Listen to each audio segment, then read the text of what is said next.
The icy wind sliced through the thin fabric of Mia's coat as she stood in the long line curling around the soup kitchen's corner. Her 5-year-old son Noah clung to her leg, his small fingers trembling from the cold.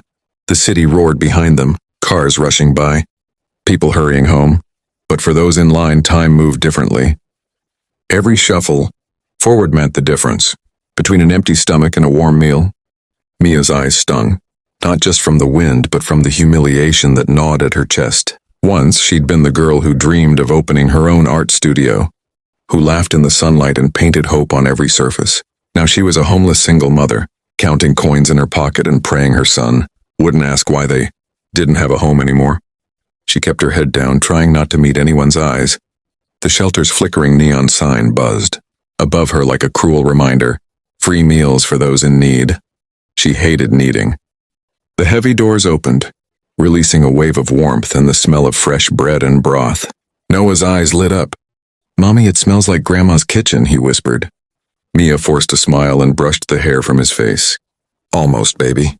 Inside, the soup kitchen was packed with people, men with weathered faces, women clutching babies, tired souls searching for kindness in a world that had given them so little. Volunteers in aprons moved quickly, handing out bowls with polite smiles. Mia stepped forward, holding Noah's hand tightly. Then she froze. Behind the counter, ladling soup into cups with steady hands, stood a man she thought she'd never see again. Ethan. His profile was unmistakable. The same sharp jawline, the same tousled brown hair that used to fall into his eyes when he painted beside her in college. For a second, her breath caught in her throat, and her heart began to pound so loudly she could hear it echo in her ears. He looked older now, stronger, calmer, but his eyes still held that familiar warmth that once made her believe she could do anything. She wanted to run, to disappear before he saw what she had become, but it was too late. His gaze lifted, landing directly on hers. Time stopped. The noise, the chatter, even Noah's small fidgeting hand seemed to fade. Ethan's expression softened, recognition flashing like lightning. For a fleeting second, she saw the boy who once traced constellations on her wrist, promising her forever. Then his professional mask returned, and he simply said, "Next." "Please," his voice, steady, kind, but distant, cut through her like a blade. She stepped forward, numbly, unable to speak. That night, Mia lay awake on the thin cot of the women's shelter, the blanket barely covering her shoulders. The air smelled faintly of detergent and damp walls, and the quiet snores of other women filled the room, but all she could think of was his face. Ethan's face. How the years had changed him, and how somehow they hadn't.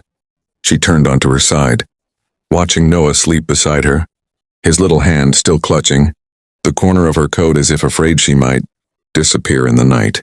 She brushed his hair gently and whispered, "It's okay, baby. Mommy's here." Yet even as she said it, her heart ached. She wasn't sure she could keep that promise forever. Morning came gray and cold. Mia bundled Noah in his worn hoodie and returned to the soup kitchen, telling herself it was only for him. But deep down she knew she wanted to see Ethan again. She needed to know if yesterday had been real, if he'd truly looked at her that way, or if she'd imagined it out of hunger and memory. When she arrived, the line was shorter. A few volunteers were setting up, chatting cheerfully. And there he was again, arranging bread loaves on a tray, sleeves rolled up, focused and calm. The sight made her stomach twist. He looked like he belonged there, steady, capable, kind. She, meanwhile, felt like a ghost haunting her own past. When it was her turn, Ethan finally looked up. This time there was no mistaking the recognition in his eyes. "Mia," he said softly, almost in disbelief. Her heart stopped. His voice hadn't changed. It still carried that gentle warmth that used to melt her resolve. She forced a small smile, trying to sound casual. "Hi, Ethan, it's been a long time." His lips parted as if to speak, but he hesitated, glancing down at Noah. "You have a son?" he said quietly. She nodded, brushing Noah's hair. "Noah." The boy smiled shyly, and Ethan's gaze softened. "He looks like you," he said. For a moment, the tension broke, replaced by something tender and unspoken. Then someone called Ethan's name from the kitchen, and the moment slipped away. Mia accepted the food, trying not to let her hand shake. "Thank you," she murmured. But her voice cracked under the weight of everything she couldn't say. He didn't reply immediately, just slipped an extra roll into Noah's bowl when no one was watching. "Take care of yourself, Mia," he finally said, the words heavy with emotion. She wanted to tell him everything, how life had fallen apart, how she'd lost her job, her apartment, how she'd been too ashamed to reach out, but shame held her tongue still. Ethan couldn't get Mia out of his head. All night her face replayed in his mind. The way she had tried to smile despite the pain in her eyes. The way she held her son protectively as if shielding him from the world. He had dreamed of seeing her again for years, but not like this. Not standing in a soup kitchen line, looking tired, thin, and broken. It made something inside him ache deeply. A regret he couldn't shake. The next morning, long after the volunteers had left, Ethan sat alone in his office upstairs, staring at the ledger for the community foundation he secretly funded. The soup kitchen wasn't just another project, it was his most personal one. Years ago, after building his company from scratch, he had promised himself he would help people who fell through the cracks. But seeing Mia there, his Mia had changed everything. Suddenly, the mission wasn't abstract anymore. It had a face, her face. He closed the ledger and went downstairs where the last of the staff were cleaning up. The hum of the dishwasher filled the air. On the counter, a small drawing caught his eye. Crayons on paper. A house with 2 stick figures and a little boy holding their hands. He smiled faintly. It was Noah's drawing left behind. Underneath it, in wobbly letters, was written, "Me and Mommy." Ethan's hand tightened around the paper. He could almost picture Mia sitting somewhere cold, tucking Noah into bed, whispering stories to keep his fears away. That image broke him. The following week, Mia found herself returning to the soup kitchen every day. Not because she had to, but because she wanted to feel something other than emptiness. Ethan was always there, greeting everyone with quiet warmth, never once treating her differently. Yet beneath his calm, she could sense a tension, a heaviness that mirrored her own. One afternoon, after the rush had ended, she lingered by the counter, helping gather trays and wipe tables. "You don't have to do that," Ethan said softly, stepping beside her with a smile. "I know," she replied, keeping her eyes on the table. "But it helps. Keeps my hands busy." He nodded, understanding without pressing further. Over the next days, their silence grew comfortable. Sometimes he'd tell her about the kitchen's outreach work or make her laugh with stories about the other volunteers. Other times, he'd simply work beside her in peace, their shared history hanging quietly between them. Noah adored Ethan, always running to him for extra bread or to show him a new drawing. Watching them together did something to Mia's heart, something she didn't want to name. One evening the heat went out and Ethan stayed late fixing it. Mia returned to grab Noah's forgotten scarf and found him crouched under a sink, sleeves rolled up, muttering to himself. "You still do everything yourself," she teased, leaning against the doorframe. He glanced up, surprised but smiling.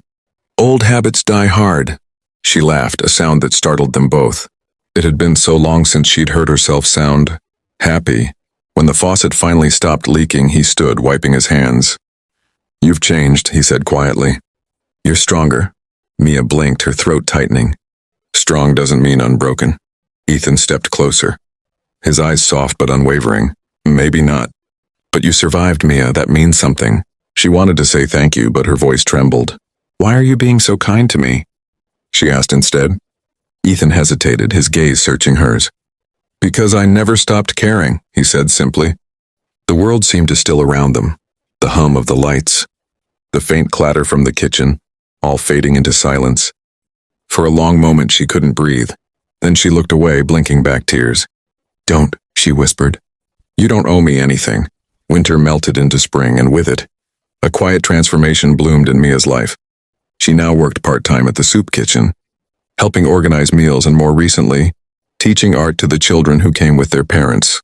The once gray walls were now alive with color, drawings of hope, family, and second chances. Every time she saw a child smile while painting, she felt a piece of herself healing. Ethan had made it possible not by rescuing her, but by believing in her when she couldn't believe in herself. He never flaunted his generosity, never told anyone that he was the man funding the entire place. To him, it wasn't about recognition. It was about restoring dignity to her, to everyone who walked through those doors. Noah adored Ethan. The boy followed him everywhere, chattering about superheroes and asking endless questions. Sometimes Mia would catch Ethan watching them from across the room, that familiar warmth in his eyes softening into something deeper. One evening after closing, Mia was cleaning brushes when Ethan appeared at the doorway, his jacket slung over his arm. "You're still here?" he asked. She smiled faintly. Art class ran long. They didn't want to stop painting. He stepped closer, glancing at the colorful mess on the tables. "You've turned this place into something special." She turned to face him. "You did that, Ethan. You gave us a chance." He shook his head. "No, Mia, you did. You built something out of nothing. I just handed you a brush." Their eyes met, and for a long, quiet moment, neither spoke. The distance that had once felt so wide between them now seemed to dissolve. Slowly, Ethan reached for her hand. She didn't pull away this time. His fingers were warm, steady, grounding. "You don't have to be alone anymore," he said softly. Her eyes filled, but this time the tears were not of shame, they were of release. Outside, the city glowed under the streetlights, the air soft with the scent of rain. They walked out together, side by side, Noah skipping ahead, his laughter echoing in the night. For the first time in years, Mia felt safe, not because she had found shelter, but because she had found home, in the place she least expected, with the man who had never truly left her heart. As Ethan slipped his arm around her shoulders, she leaned into him, whispering, "I think we both found what we were looking for."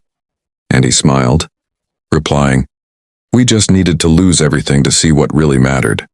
Description: a homeless single mother reunites with her first love at a soup kitchen, unaware he's the one secretly funding it.